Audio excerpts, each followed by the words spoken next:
and I don't know, I'm not a historian, but for a long time there's been a lot of stuff attached to suicide.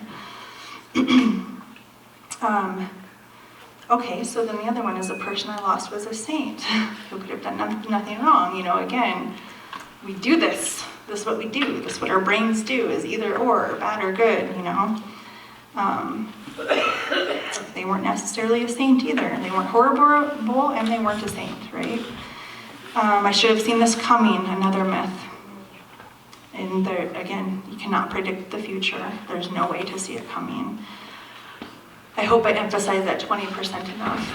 Lots of warning signs there are for the majority of people, but there is a good percentage where there's no warning signs at all. And intervening in the warning signs maybe wouldn't have prevented. We're only human. We can accept that we did the best that we could with the knowledge that we had. And that is true for so many things. You can just take this in as a truth, a universal truth. We all do the best that we can with what we have been given and with what we know. And it's enough. I should have been able to save them. We are only human, we are not God. And there are just some things we can't control. Control is an illusion anyways. We can't control anything, really. We just think we can. And then I can never be happy again, so for someone that especially loses someone that's really close to them, there's sort of this guilt in your own happiness and your own comfort, or being able to really enjoy things around you, thinking that you kind of have to suffer because you've missed something, and that is not true. Your life will be forever changed by it, but you can still go on.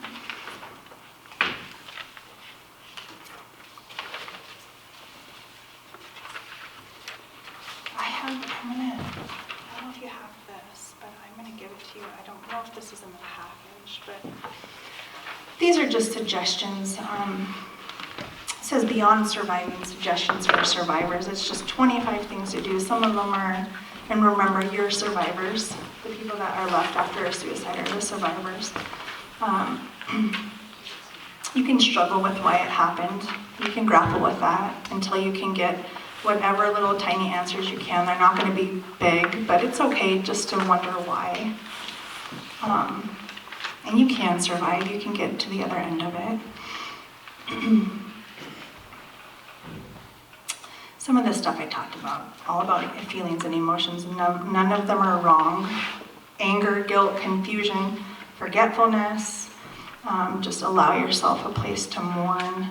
And I think, again, the special thing about suicide is there's just so much yuck attached to it. We just maybe won't even let ourselves mourn like we need to,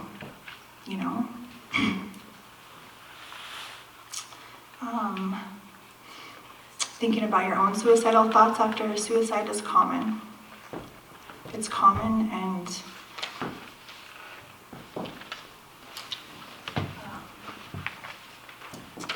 get help if you need to. I'm back to this one. Shutting down the thought. Don't make any important decisions, and find someone to make eye contact with. It's the hardest thing you'll ever do, but just like y'all would want to, if someone came to you and said help, remember that. If you're having your own struggles, remember that there is a caring, warm human out there that will help. Find someone that you can talk to, that will listen. Well, I'll go back to this. Having suicidal thoughts is common. It doesn't mean that you're going to act on those, so it's a common thing to be there. I think that makes sense, but it doesn't mean you're going to act on them, and you certainly do not have to act on them. Remember, the choice was not yours. No one is the sole influence on another's life. Expect tidal waves, setbacks. You'll go forward, and things will clear up, and you'll feel better, and then you go back. This is all part of normal grieving process. But remember that this is muddied. It's a muddied process. There are support groups out there. You can find them online if you'd like. And I have some links. If you email me or text me or call me, I can link you to them. Pretty much, but again, here we are in the middle of nowhere, nowhereville. But you could start a support group. I think this community has been pretty affected by suicide. It's just always so weird to know kind of what to call the group and stuff, but it could just, we're kind of doing the same thing in our community. Like, what do we say? What do we term it? If you put suicide on it, people probably won't show up. But you could just, I don't know. You guys I'll pray that you come up with a good solution. There are resources out there if someone does want to start like a grief and loss. It could be called a grief and loss group, but you wouldn't necessarily have to attach suicide to it. And there's resources out there you could look into.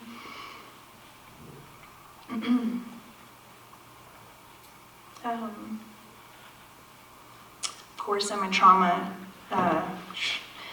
trauma-informed in whatever I do, and a lot of times there's a lot of physical things that go on with loss. And so, headaches and exhaustion and your heart racing and all these things. And the breathing technique that I used way at the beginning really will mitigate those if you are in it and you just have a memory or whatever. You can just go right back to that moment of when you first found out. It's not uncommon for that to happen, that you smell something or see something and bam, you're there. And don't ignore what your body is telling you. I want to be really clear about that because we're not a fluid system necessarily unless we allow ourselves to be. So those things that affect us really strong, they go in and they stay. And if you're having that heart racing or that headache, it'll eventually go away, but it's still in there affecting you unless you release it, unless you have a way of releasing it. Breathing is a really good way. Prayer is a really good way. Exercise. There's things you can do. Talking to somebody, counseling. But pay attention to what your body's telling you. And don't ignore it, because then, I'm sure we all have that experience, or we know someone who has suffered a loss and they end up in the emergency room, or they get really sick, like with pneumonia or something. It's very common. It's because we experience things in our body emotionally. It's brain chemistry, all these mechanisms that are activated, and you can do something about it.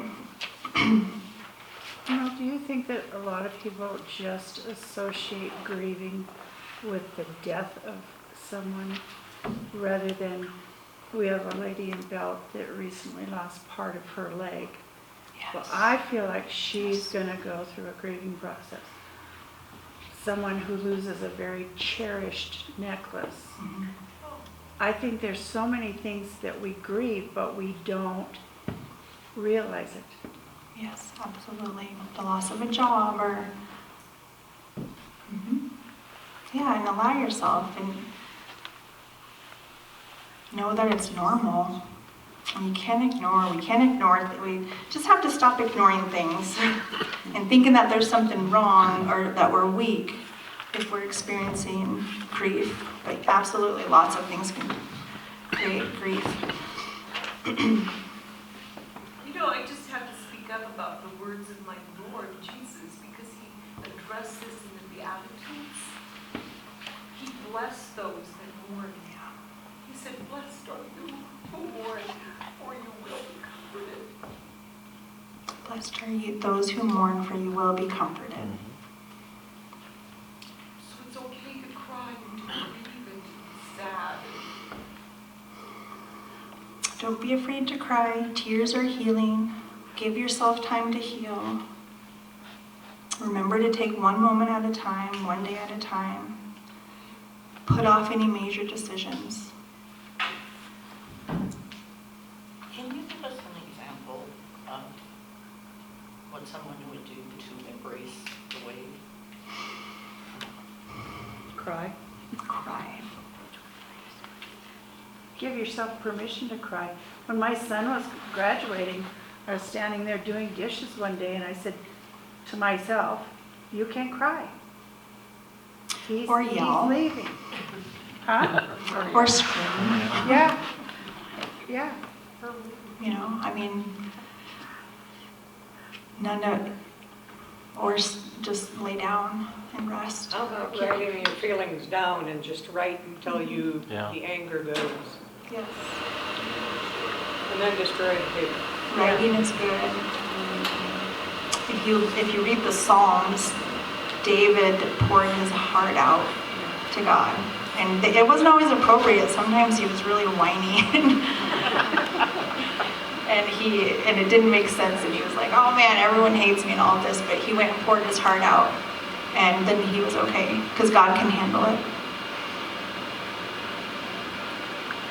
I often say, and this is just out of my own experience, about grief. Grief is a pain me now or pain me later.